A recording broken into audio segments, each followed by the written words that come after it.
College is a fantasy. High school really prepares you for the work life. Hi, this is episode 161 of the Get a Job in Tech podcast. I'm Gary McNeely. This is IT Johnny. Hey, IT Johnny. How's it going, Gary? Good, Nice good. day. Thank you, sir. So high school really prepares you for work life. And interestingly enough, I think that's maybe the good talking point. High school obviously follows a structure and follows a process and has a lot of checks and balances, if you will, in it. Whereas college is like, okay, you take whatever. Now on that point, there's a person I know. He has a college degree, a double E. He works at Walmart. He took a CCNA course. It was maybe 6 months long, something like that. He got his CCNA, but he still works at Walmart.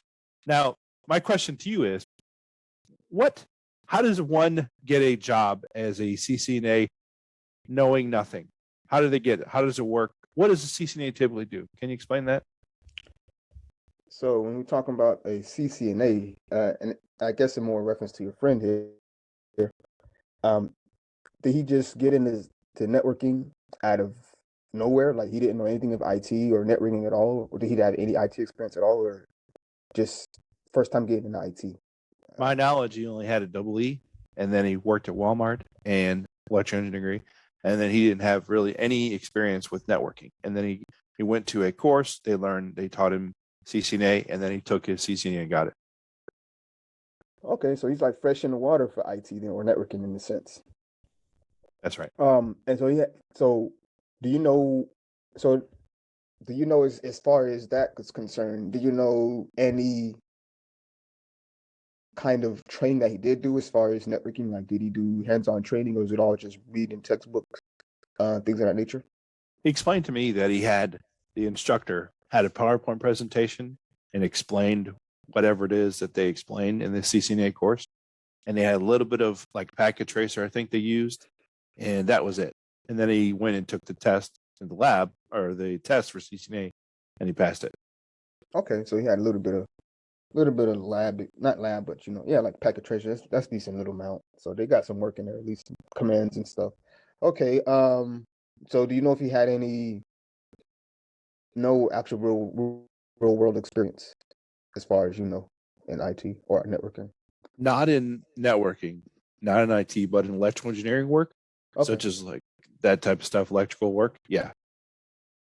Okay, so and the reason I'm asking these questions is it's mainly just because there's obviously it's sort of you don't just jump right in and get like the top job as far as what you're expected to do, but there is I wouldn't say steps to getting like low level jobs to to a little bit higher low level jobs to mid level jobs to more administrative senior level jobs to engineering and then architecting of that nature, but because you can get right into networking and get a decent job that's not even entry level, right? How can you get a job in networking? Is that the question I'm guessing? That was That's right. What are the steps like? What strategies can he use so to get, and what type of jobs should he be looking for? the strategy I would say is you need to know what these companies are looking for. And first of all, what companies have been out there hiring for networking to begin with, or IT in general. You don't have to just if you strictly want a networking job or any job in IT in general. I'm not just going to speak on networking. This is more just broad in sense. If you want any job in IT, the first thing to do is just get in the door, right? And of course, you want to get on a certain path, and since that's what you trained in networking, that's probably going to be the easiest path for you, at least for your friend here. Now, again, you need to know what these companies are looking for, and be able to gauge your comfort level, and also willing to go above your comfort level. Meaning give yourself a little challenge, if so be it, to see what these companies are looking for. But how do you find these companies? I guess is the question that everybody has. So here's what you need to do. Well, let's first do this. Why did he want to get into? Because everybody's different, so we need to know what drove him to get into networking, specifically networking and or just IT, or do you, if you have that information? I think he got into it. My assumption is he got into it based on talking to him, is because it's a career path that he can take, and he's seen a lot of other individuals go that path. He says, okay, I want to go and do that. It seems like it's okay job. It's a stable income. Let me go ahead and do that, and it's a lot of room for growth. Okay, that's perfect. You grew room for growth and seen other people do it and caught his interest, and he went for it and got some certs in it. Perfect. Well, in his case, he has the drive, so there's not going to be much convincing needed. So, what to him to get a job in IT and networking, first of all, he needs to understand what kind of jobs are out there in networking. And since he's entry level, he needs to understand what kind of jobs entry level are out there as well. And that doesn't mean he can't go look at higher level jobs in networking. I would say do that as well, because that can help you better understand what you need to start, picking up on as far as learning to get better. But what you need to do is, well, you say he's at Walmart, correct? Yeah, that's right. He works at Walmart. He works nights now. He used to work mornings, but now he works night shift. Okay. And I'm not sure how Walmart is structured as far as their IT department or IS department, but I can assure you that they have networking positions open. Now, whether that's going to be corporate, branch based, local, I don't know. But one thing, see, if you're already working at a company, especially when it's big as Walmart, now if you're working at somebody that's small, like a local mom and pop shop, or just might be a franchise, but may not be like a very big franchise. Maybe it's just like a state franchise, and maybe that chain or whatever it is only ran in that state or maybe in that city. Maybe then they have lower job opportunities for a network engineer or just any IT or IS. But Walmart has corporate and a lot of jobs that they would have a networking. So one thing he could do is go on Walmart's companies internally. He's an employee internally, and I would say this for anybody who has trying to get into a new field of industry in any for any job. Look at your current company, see their structure, see especially if it's a big company like Walmart, and start scouring their jobs they have within the company. Because usually they prefer employees of that company before they consider outside people, even if it's completely different career path, career field. So one thing I would do is talk to your managers, see if there's anything local that you could find, and see if they'll help you out getting something, for one of the departments or divisions that is looking for networking positions or things of that nature. Because some companies still have network administrator jobs or network analyst jobs or things of that nature, right? Or even like security analysts and whatnot. And let's say you're like an administrator, right? And they have like a network, or you're like a network administrator, right? And they have like a network one guy, right? And you're trying to get that job. Some companies be like, no, you're overqualified for that, for what you're trying to do. So they want to pay you. They don't want to pay you for that position because they want somebody who's entry. They want like an entry level person to get that job. So even for people who are established in the company, they'll want entry level positions or people for entry level positions. Even if you're tasked and more than skilled to do it, they still want somebody entry level. So if there's entry levels at Walmart, I would go look there first for him to get a job in networking. But if not, that's not the end of all for your friend there. Lucky for him, all he has to do is go online, look up certain companies and see what jobs they offer and see what he will be willing and feel comfortable with doing as far as the job description goes. And since he already has the drive, as we can tell, he's got the cert, it shouldn't be hard for him to see what a company is looking for and look at that thing that they're looking for and see if he understands what they're looking for, see if he can think he can do it or feel that he can do it based on what he's already learned. And that's the first step in trying to go about to see to even know who's looking for networking jobs or people to hire in the networking field or any field for that matter, really. He needs to see what companies are looking for networking and see what they're looking for. First, he should start with his own current company he's working for. What does a typical so somebody new got a CCNA? What do they usually do? What's the typical career path like? What take us down the line of like this job, then that job, and the career follow Well, trajectory, if you will. this would depend on the company itself. I would say most overall, if it's a small company, um, especially if it's like a startup or something like that, and things of that nature, you could be the entry level person. Let's say, let's just go to the more normal case. Let's just do that. Let's go to a more normal case. More than likely, if you're a networking person, you come in and you're entry level. They'll have you do, of course, it sounds obvious, entry level things. What I mean by that is they'll have you, for instance, they'll have you trail somebody, in a sense, somebody who's already established there, knows what's going on. Uh, they'll have you follow, see what they're doing, and they'll sort of put you like in a training mode, especially if they know you're new to networking.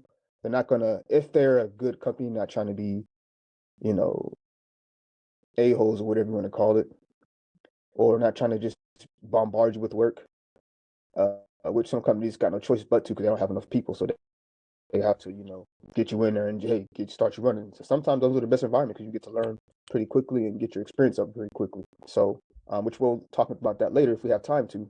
That could be some things people might want to look for, but we'll talk about that later. Um, you might want that in a job, actually, especially if you're entry level. You might want to get bombarded with stuff. Um, and I'm not talking about stuff that would have you, bringing networks down, and hopefully they don't do that to you. But when you come in, you can expect to trail somebody, meaning somebody that's already there working. Let's say, for instance, Gary, we have, I'm new to the company. I'm an entry level for this job for networking. Well, I know as the manager and I know as the rest of the team, I shouldn't give you, right? We have this new company or contract coming in with this third party. They have all these applications and these services that they're providing for us. We need you to set up a design and a whole, architect of how this is going to connect. You're not going to be doing that. There's plenty of things that can go wrong. You can mess up stuff that you're not even trying to mess with. That's not even part of the project, just because you don't understand the network. You're new to it. So what they're going to have you be doing? Let's say there's a new project, right? And they got all these things going on. You'll probably be to the side assisting with things like logging into the switch and getting all the port information, right? Meaning see what all interfaces are on this switch, right? So we can log it. That would be your job as an entry level person. Go in there to this switch, right? Look at all the interfaces that are switch ports, right? Look at which are interface ports that are layer 2. We're not gonna get into all that, but just an instance, right? Or go in there and look at all the layer 3 interfaces and write down all the information for those. Something that's basic that you can still mess it up if you get a little big headed and say, hey, this looks like it's messed up and you don't want to change something, which you shouldn't do as an entry level person. Just do what they ask you to do. So they ask you to get in there and jot down how the interface is configured, maybe do some show commands to see, how the configuration is of maybe a few routing protocols. Maybe they ask you to get in there and ping a certain IP from this switch. Maybe they might get in there and even tell you to activate this interface, right? Turn this interface on. Don't do nothing else to it, but just turn these interfaces on. Maybe make this interface access this VLAN, right? They'll have you do entry level stuff, right? And it's not really because, well, it is really because they don't really want you messing up stuff, getting into stuff. You are entry level after all. And they don't just do this all the time for entry level people. Sometimes they'll do this for even advanced people, right? But usually for these people, just for like the first one or two things, they'll give you something small just to make sure. And then they'll give you the big stuff. But if you're entry level, they'll just give you a lot of small stuff, like check this switch, see what how it's configured, check this port, do this, check to see how this is running, and things of that nature. Something small, something you know they have to do. And it's more just so you can get familiar with logging into the devices, so you can get familiar with how the structure of how this company's run, how all their branches are connected to each other. It's more to get you familiar with knowing how networking is, how the politics of the IT branch is, and it's how you go up the chain of command, and if you have an issue with this, if you see an issue, how to work with the ticket system. It's more to get you, because it's not just networking you're doing. You got to do a lot of documentation. You have to do a lot of verifying and checking, things and seeing how the teams operate and seeing the policies that they have in place. So if you're entry level, they're going to have you come in there. It's not really to say because they don't believe you don't know anything, which, you do know stuff, you got to cert, but it's more so to get you you don't want to just, you got somebody who's trying to get into boxing, right? Let's say he done saw the course, he saw it online. Oh man, you know what? I want to try that. Well, let me go get in some good shape before I go out there and start going to the gym and looking like an idiot, right? But or you can just go in there and they'll help you out. But maybe you just want to get ready, right? So you can get a little workout in. You start to see how people train in boxing. So you go to the gym finally and say, hey, I want to start learning boxing. Well, okay, they're not just going to throw you to the wolves and say, hey, spar this, 3-time champion. No, they're going to say, all right, this first just work on doing a couple, and it literally look like baby steps. Just show you how to walk forward, or to throw a little small, slow punch forward. Just to get they're not saying that you can't do it. They just want to make sure you don't mess nothing up by just jumping to the big boss. So you're getting entry level, you'll do entry level stuff as far as just doing basic things, is checking this, checking that, maybe change this configuration here, there on a small scale, very small scale. And again, that's mainly just to get you used to how things are run, get you used to actually logging into a production environment. And because let's be honest, Gary, you may know you just got a certification training, but knowing that you can mess something up and cause a lot of money loss, and if it's medical or something that's like police, or ambulance, something like that, you mess something up, banks, a lot of people could lose money, lose lives, or you could just have a network go down and drop a company. So that mental state actually could probably play a bigger role in why there's entry levels for all kinds of jobs, because they know that pressure of messing up something when you just don't know that you entry level, that you're getting a task to do something, just logging into that device for the first time, you might have a little scared just to type anything in. So it's just to get the jitters out there. Entry level jobs gives you entry level things to not only get you used to how the companies run, but also to get the jitters out of your system. To say, hey, see, it's not that bad. Now we'll pick you up a step. But over time. So you can expect to do small scale stuff, but trust me,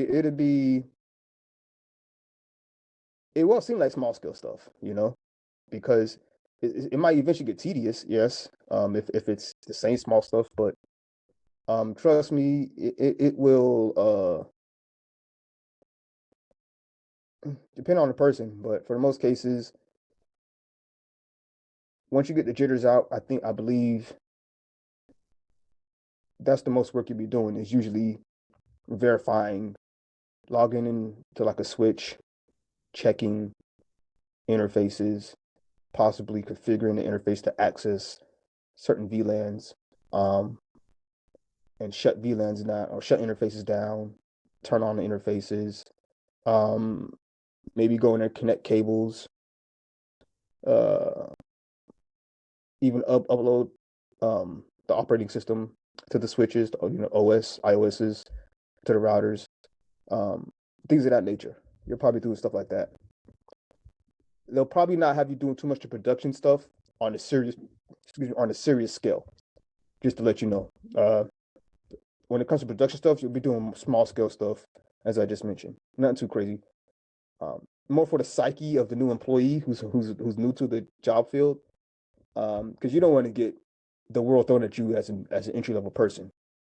On a serious level, some companies have to do it because they don't have the funds and they're not big enough to hire big, and they might not even know what they really need, so they might hire an entry level person because they have a CCNA, and there's not much, and if they don't have other engineers to help guide them along the way, it could either be good or catastrophic for that entry level person.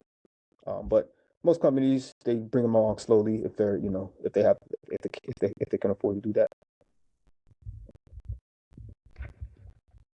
I appreciate that. So I'll let him know the podcast so he can go through it, and maybe that's why he hasn't gotten a job yet, because he's maybe, like you said, he's a little leery, or maybe people haven't hired him or whatever. Who knows? No idea what the reason Well, is. But we'll see. has he actually applied for any yet, or how does that has he done that? I think he's one of those individuals that applies one time and expects one job. You know, those type of jobs or type of Oh, yeah, individuals. yeah, yeah. Now you got to apply. Because see, here's the thing about it: you could be an established person and go through this period of just applying, and not getting. Because it's sort of like these companies get abundance of applications, right? A lot of times they don't even look at them. It's sometimes it's recruiters. It goes through their. They have like some of these companies have programs or what you call it that go through these resumes, and if it doesn't match certain amount of words or whatever the case may be, it doesn't even get selected to even be looked at by a human. You know, um, so once it does get selected by a human, sometimes they'll just skip. Quickly go through it if it don't catch their eye. So you got to go through a lot of, which it is what it is. Some recruiters like fancy, beautiful looking ones. So if it don't look beautiful, fancy, they're just skip over it. Some are like they don't like all the beautiful fancy stuff, so they'll just look over if it's not if it doesn't look dull, boring. So if you put in a resume or a application for a job and it don't get selected, I say this: just think of it as they just didn't look at it because it wasn't beautiful enough, or just because it was too beautiful, your resume. So you just take it as they didn't have a chance to look at your resume. They just didn't get it looked at, so you just got to try another company or try them again later, right? If they haven't reached out to you. Now, if they reached out to you and told you no, right? You got the interview, and they said no, then you know what? Go for another company, right? Because usually, I don't know how that works, but if they say no, usually they don't allow you to come right back instantly. Maybe in the future, maybe, or maybe they might try a lower level job if they didn't like you for that one. But usually, if you don't hear nothing back from them at all, if you apply for it, not even a hello, they probably just didn't catch your resume, right? So try them again or try other companies. But you got to try more than one, right? You can't just do one and call it quits after that. That's for sure.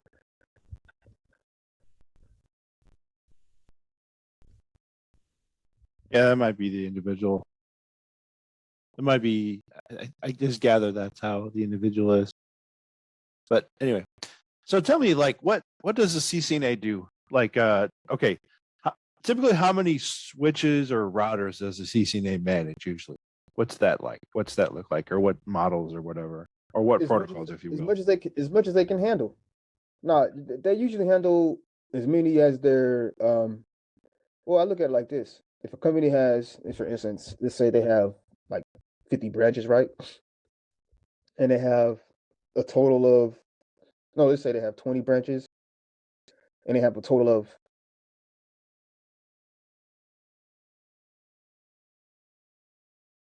let's say 200 switches, right? Or 250 switches. Well, I would say they will probably be managing, touching, troubleshooting to some degree, looking into not every day, but on a expected case on a year. Let's say they work for a whole year for the company. I would say they probably touch around on an entry level.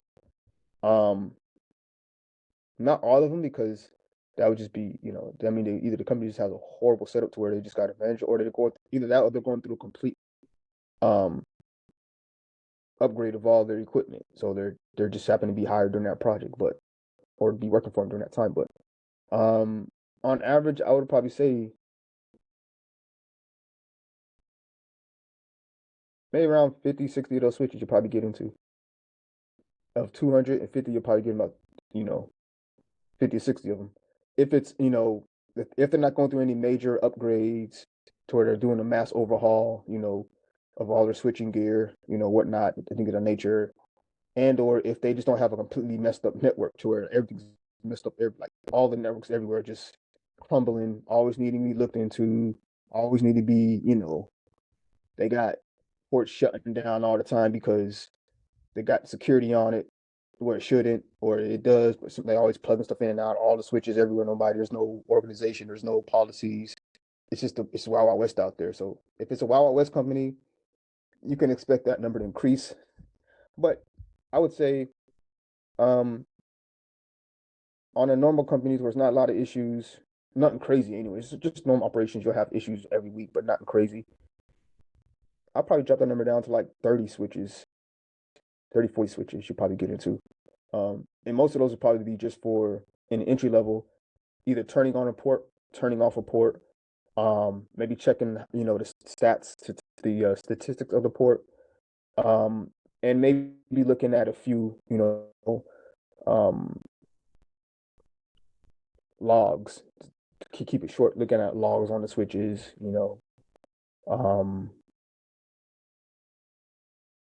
if it's like a new install, they might have you now. If it's a new fresh install, entry level people will probably be at the forefront to configure the switch, because it's new, it's not connected yet, it's not production. So for new stuff, they'll probably be there configuring the new switches. They'll probably have a team member along with you. They'll give you like a template. Here's how you configure the switch, and they give it to you to configure it.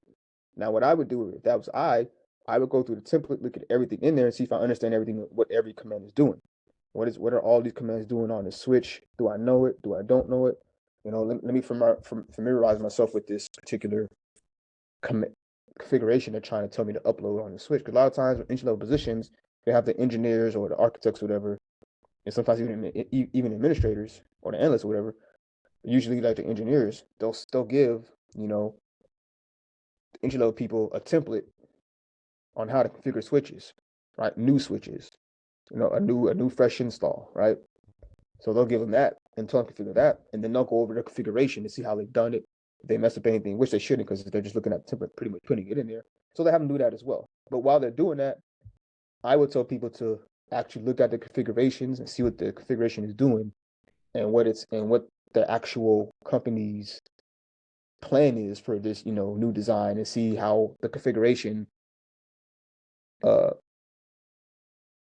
complements and allows what the company's trying to do to happen. Meaning, does the configuration accomplish what the company's trying to do with these applications? Does it allow it to happen? And if it does, see the commands that they have in that template and see what those commands are about. Learn them if you don't already know them. And if you do know them, now you get to see how they work in the actual production environment. So they'll also do that as well. If there's a fresh new install for anything, a new switch or things of that nature, sometimes they'll give you a template. They already have it all designed out. All you gotta do is take the commands from that template and put them on the switch. So pretty much copy and paste. But as we all know, you can't just copy and paste everything. And sometimes, the syntax, you know, uh, you know, so you gotta take sections of it, put it in there, look at it, make sure it's all right, put it in there. They'll allow people to do that entry level, because it's pretty much a already set up design. You just have to put it in there correctly. So just look at the command, put it in there, things of that nature. Troubleshooting, you could expect them to do some troubleshooting, and most of the troubleshooting will be a lot of in like cases. What I can see is, uh, they won't give them nothing too crazy, especially if it's like something that's emergency, needs to be fixed right away. Those usually go to the engineers or not. But if it's something that's small that can linger, they'll give that to an engineer person as well sometimes to see, hey, can you check on this, look into this, see if they can figure it out. There's not an urgent issue. They could take 2-3 days to get it fixed. They need to figure it out, or they could take all day to get it, to work on it. They got time to work on it. They give an issue like that on the switch, meaning somebody has issue connecting to this web server that we have. It was this one user. They give them that ticket to look into it, right? So they might just start looking at see if the connection's good on the cable to the computer. They could do that by logging into the switch, or they can ask somebody to check it locally if they're not there locally. So they have them do stuff like that, to troubleshooting on a low level. And if they have high level stuff to troubleshoot, they might bring the entry level person in and say, hey, listen in on this call, see how they go about troubleshooting this complex issue that needs to be fixed right away, or else they're going to lose millions of dollars. So they might have entry level people listen in on phone calls for troubleshooting. They might have them come and listen in on, certain stuff like that. That's one thing, other things they can expect. How about routers? What do they do with routers usually? New individuals. Sort of the same in a sense. I would probably say even less probably touching the routers. Um, More so it is entry level. It could be the same, checking uh so have them go in there, check, see how they see a certain network, just do a show command, see how they see the route for this network or for this IP or not. Um, if there's any configuration changes that to be made, it'd be template based, really. It'd be here's a template for um I'm trying to think of this. Here's a template for because usually for new designs with routing and stuff of that nature, you're not really going to give a template to a entry level person. You could. Um, I guess they still would do that if they needed to. Um, but for routing, I would say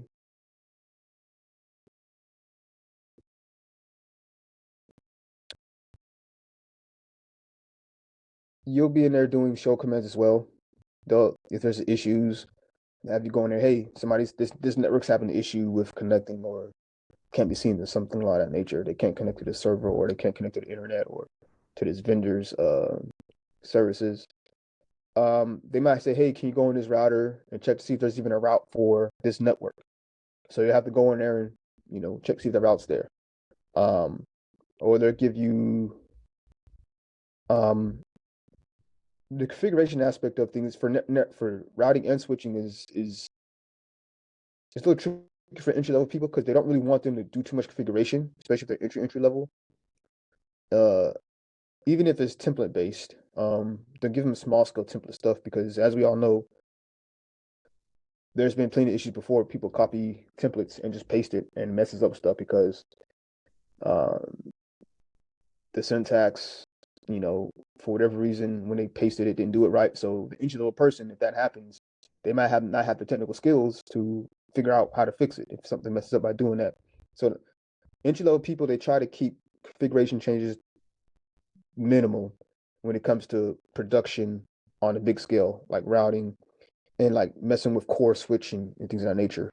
Um, when it comes to switching, it'll be more in switches, like access switches. There'll be more changing of access switches, meaning the switches that are closest to the users, they'll most likely be changing those.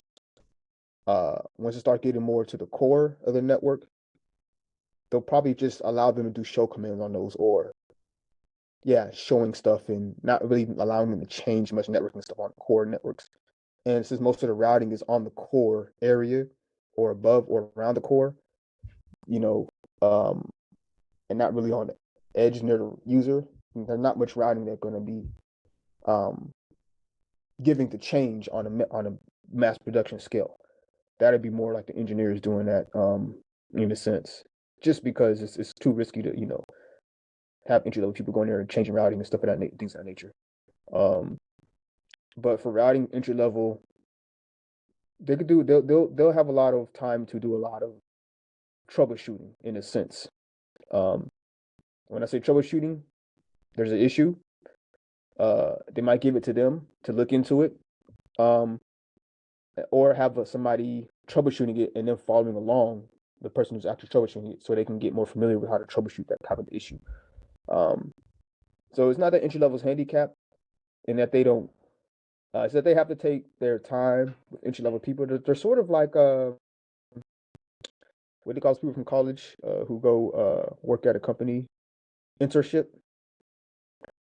It's sort of like a entry level, sort of like an internship, meaning they don't give you all the crazy hard work, the work that can potentially be, easy to mess up if you have like one bit off or anything of that nature. Um, and they tend to let you be mentored more closely, and they give you more work that's more less prone for causing, massive incidents, massive outages, more so to say,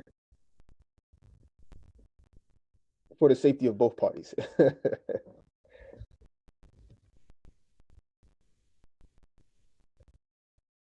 So if you're like a new person and you buy a switching router, let's say, would you recommend using these same tools or same policies, practices, if you will. For instance, maybe what would you recommend? So you pretend you buy a switching router, let's just say, and you've decided to buy a switching router. You're going to get a job, let's say CCNA, whatever. You got to get to CCNA. What in your home lab, if you will, for you have a switch and a router. What would you do? You just take inventory of it, and you would the show commands, if you will. You would write those down, or what would you do when you change the commands, right, in a switch or a router? How do they usually do it? Do they do it in a notepad and then they upload it, a copy and paste, or do they do it some other way? How do they usually do that? So you're saying somebody has their own switch router, or just at a company or something like that, or Well, at a company, right? But how would they do it? Yeah, at a company, how do they usually do it? well, Your from all things. well, there's many ways you can go about changing the stuff. Ways you should and shouldn't. Some people just gun it, meaning sometimes people just I don't I'm not saying anybody should do it this way, but there are some times where there's not much planning or anything goes into or any pre-writing down anything plays a part in some people's configuration of things. Sometimes they just get in there and make changes, right? Oh, here's the issue. Let me just go in. I know how to fix it. Let me just get in there and fix it, right?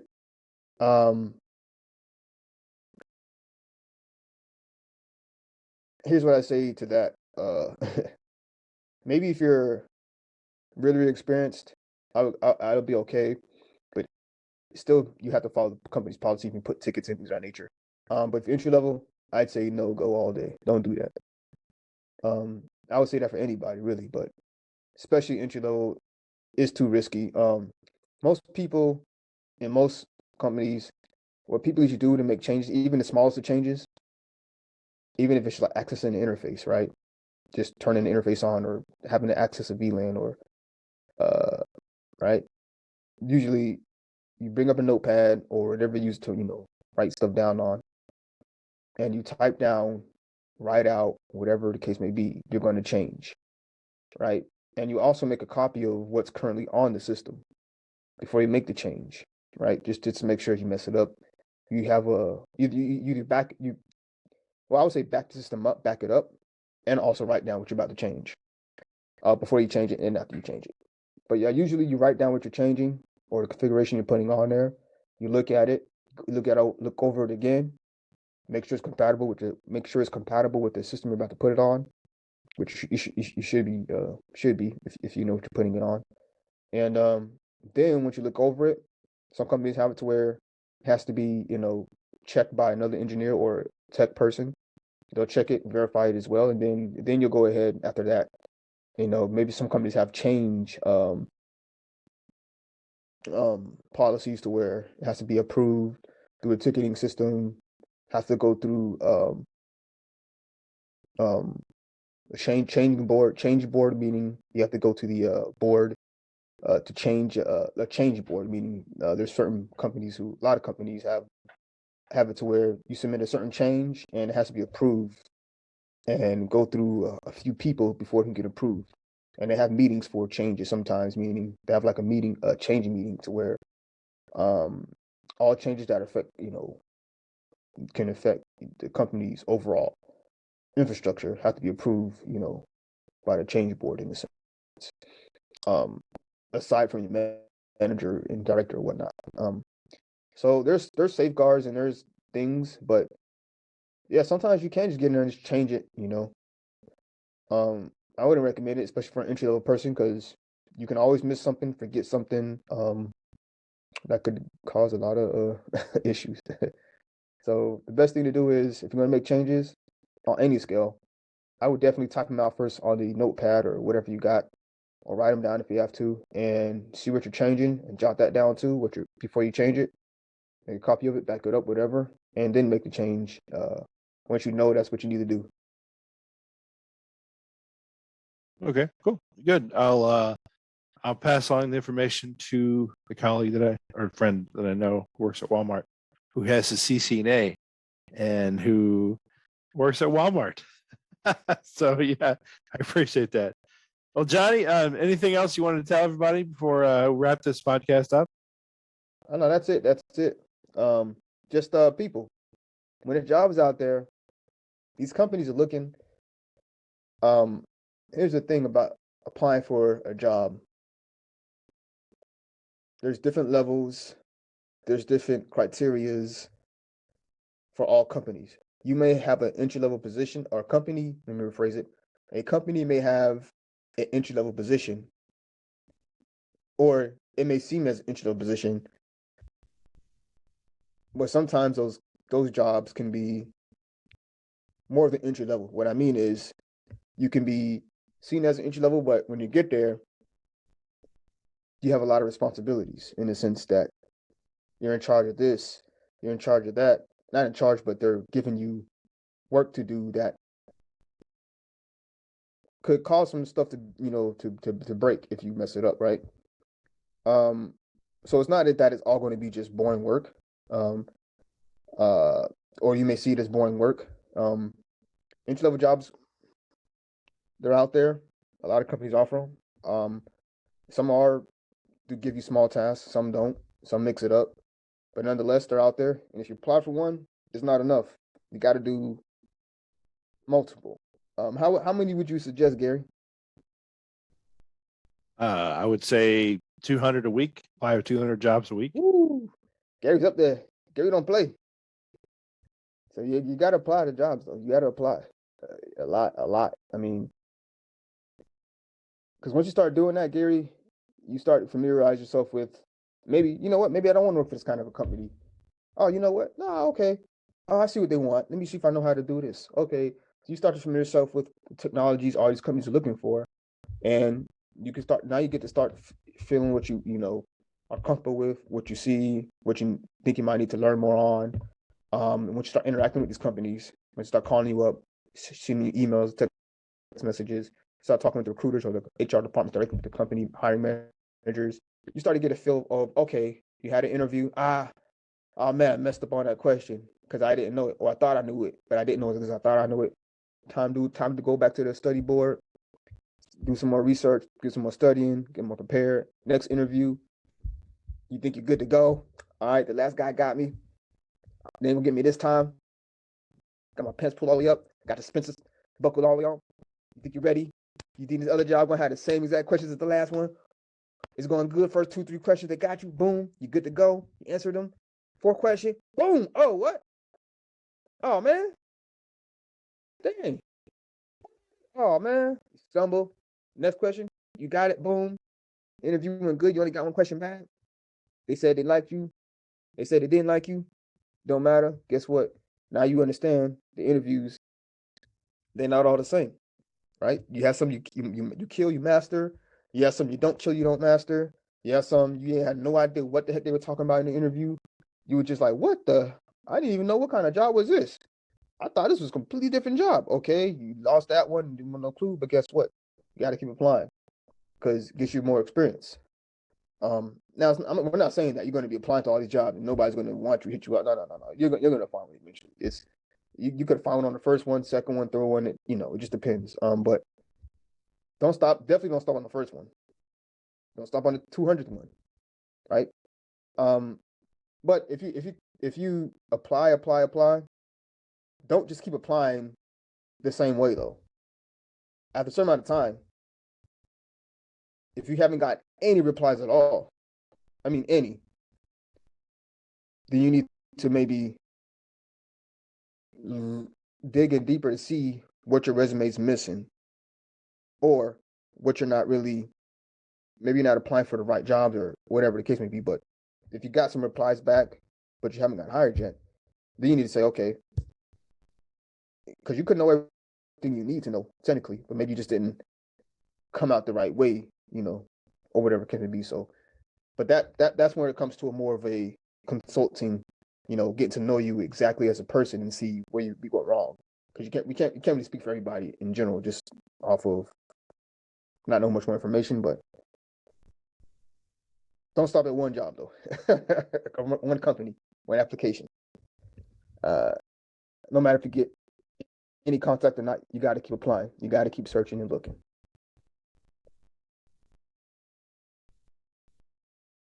Good times. Good times. Well, we're going to wrap it up. Thanks, everybody, for listening to this podcast. Have a great day. All right, guys. Talk to y'all later.